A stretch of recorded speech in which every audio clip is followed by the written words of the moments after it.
Rifle उठा ले, इनकी तरह इस तरीके की बेरुखी करें जो महिलाओं के साथ में आदमी होकर के करते हैं। आदमी है ये, इन्हें आदमी कहते हैं जो औरतों पर लट चला हुआ है, औरतों के साथ में हाथापाई करें, ये आदमी है। क्या लग रहा है महंगाई का भी विरोध नहीं करने दिया जा रहा है? यही देखो, ये महंगाई के विरोध को रोकने की बात नहीं है, ये पूरे संविधान को रोकने की बात है।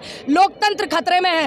आम जनता को ये इतना प्रताड़ित कर दे ताकि वो आवाज भी ना उठा, पर विपक्ष आवाज उठाता है तो ये लोग उसको देखो किस तरीके का माहौल इन्होंने बनाया हुआ है। अरे जब बेटी के बलात्कार हो जाते हैं तुम पे उनको तो सिक्योरिटी दी नहीं जाती। चाइना ने 750 घर बना लिए, तुम पे वहां तक देखा नहीं जाता और तुम यहाँ पर विपक्ष को टारगेट कर रहे हो।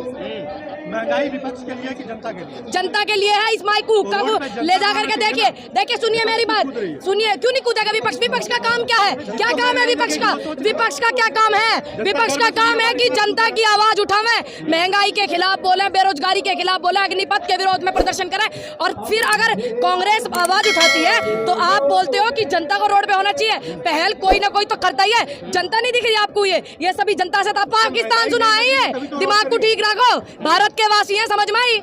तो क्या लग रहा है कि दिल्ली पुलिस से आप लोग बैरिकेड को हटाकर आगे निकल पाएंगे? अब आप देखना, बैरिकेड भी हटेंगे और हम सड़कों पर भी जाएंगे। आप माहौल देखना, यहाँ वो नजारा भी देखना जो ये जितनी सारी कंपनी इन्होंने लगाई हुई है, ये महिलाओं के साथ में किस तरीके का व्यवहार करते हैं, आप वो भी देखना। अब हम इसके लिए हम डरेंगे थोड़ी। डरेगा कौन? जिसने 1400 करोड़ का घोटाला किया, पहली बार इसमें धंस गया बुंदेलखंड।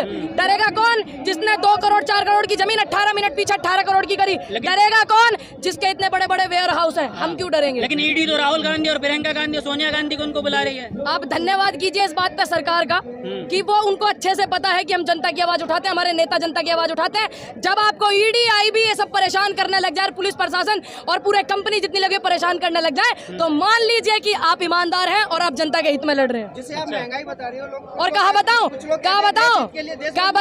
क्या बताऊं, ऐसा देश मजबूत हो रहा। 14,000 करोड़ का हाईवे पहली बार इसमें धंस गया। ठीक, जूते पे जीएसटी, प्रकृति आपदा नहीं थी, क्या कर रहा था इंजीनियर, क्या कर रहे थे सारे टेस्टिंग करने वाले? मतलब हमारे देश में 70 साल पुरानी संसद बनी हुई, इन्होंने खोद दी। जब संसद तो गिरी नहीं, उस संसद टपक रही, चू रही हो, पानी टपक रहा वहां में, जो भी है वहां में पैसा लगा रहे। इन पर ढंग का पैसा नहीं लगाएगा, शिक्षा पर, स्वास्थ्य सुविधा पर। जात कितना बदलाव नुकसान दे रहा हो तो जनता ज्यादा दुखी है। अच्छा, अरे तुम सच्चाई दिखानी शुरू कर दो। ये तो देश छोड़ के देखिए, जब जनता दुखी होती है, जनता प्रताड़ित होती है, बेरोजगारी हो जाती है देश में, तो जनता दुखी होती है। तो फिर मैं भी दुखी हूँ, मैं जनता से अलग हूँ क्या? अंबानी जी की बेटी हूँ, अमित शाह जी की बेटी हूँ क्या? जब मुझे दुखी नहीं, बात सुनिए, मैं देश की बेटी हूँ, नेता आप होंगे। नेता कैसे नहीं है? अब एक बात बताइए, तुम क्या चाहते हो कि किसान के बालक आंदोलन करें, जेल में जावे, मुकदमे करें? क्या तुम नहीं चाहते एमपी एमएलए बने उस किसान के बालक, मजदूर के बालक जो रोडों पे धरने करते हैं, आंदोलन करते हैं? इसका मतलब आप किसान विरोधी हो। इसका मतलब आप किसान विरोधी हो। आप ही नहीं चाहते कि जनता के कोई बीच का किसान मजदूर का बालक एमपी एमएलए बने और वो हमारी आवाज उठावे। इसका मतलब आप किसान विरोधी हो।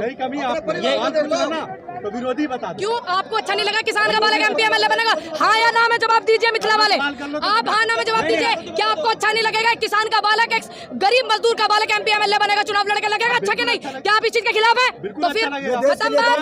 फिर लेकिन सुनिए, अग्निपथ का मैं, मेरा परिवार, मैं, सुनिए, सत्याग्रह किया अग्निपथ के विरोध में, सत्याग्रह किया कांग्रेस ने किया। क्या आपने किया? क्यों 2 दिन के लिए आए दिन ज्ञापन देते हैं एक विधानसभा में? आप मेरी बात सुनिए, एक विधानसभा में ज्ञापन दिया हमने दिया पूरे देश में ज्ञापन, अपनी विधानसभा पे, अपने जिले पे, और जितनी हद तक हमसे लड़ा जाएगा लड़ेंगे, लेकिन हम डंडे नहीं उठाएंगे इनकी तरह। जितनी अपनी सामत है लड़ रहे हैं, और तुमने मलाई खा रखी, तुम लड़ना क्यों बंद करो? तुम क्यों नहीं लड़ रहे आगे? इतने दिन से आप पूनम पंडित, आप कह रही है मैं डरूंगी नहीं, राहुल गांधी भी कह रहे हैं मैं मोदी से नहीं डरता हूँ। जो ईमानदार है, जो सही है, जो भ्रष्टाचारी नहीं है, वो बिल्कुल नहीं डरेगा। अरे हम तो, हमारे बुजुर्ग तो डरे नहीं इनके बुड्ढों से, जिन्होंने लड़ाई लड़ी थी हमारे देश की आजादी के लिए। हमारे पूर्वज वो है, और जो मर्द थे वो जंग में गए, जो नामर्द थे वो संग में गए। अच्छा, मतलब बीजेपी के लोग, संघ के लोग वो सब नामर्द हैं। देखिए, मेरी बात आपने शायद तफ्तीश में नहीं सुनी। देश की आजादी की लड़ाई में जो मर्द थे वो जंग में गए, जो नामर्द थे वो संग में गए। अब आप रिकॉर्ड उठा करके देखिए कौन कौन संग में गए हैं।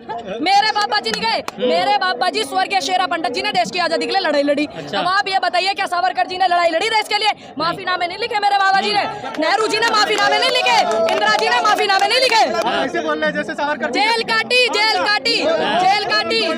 इंदिरा जी ने, जेल काटी काटी राजीव गांधी जी ने, जेल काटी सोनिया गांधी जी, ईडी के चक्कर लगा रही इनकी तानाशाही के खिलाफ। लेकिन ये डरने वाले लोग नहीं, क्यों? क्योंकि राहुल गांधी वो व्यक्ति है जिसने गन की उंगली पकड़कर इंदिरा जी की चलना सीखा है। प्रियंका गांधी वो आंधी है जिसने अपनी दादी के हाथ पकड़कर चलना सीखा है। और सोनिया गांधी इंदिरा गांधी जी की बहू है। कह देना अपने चमचों से कि इंदिरा जी की बहू आई थी। क्या लग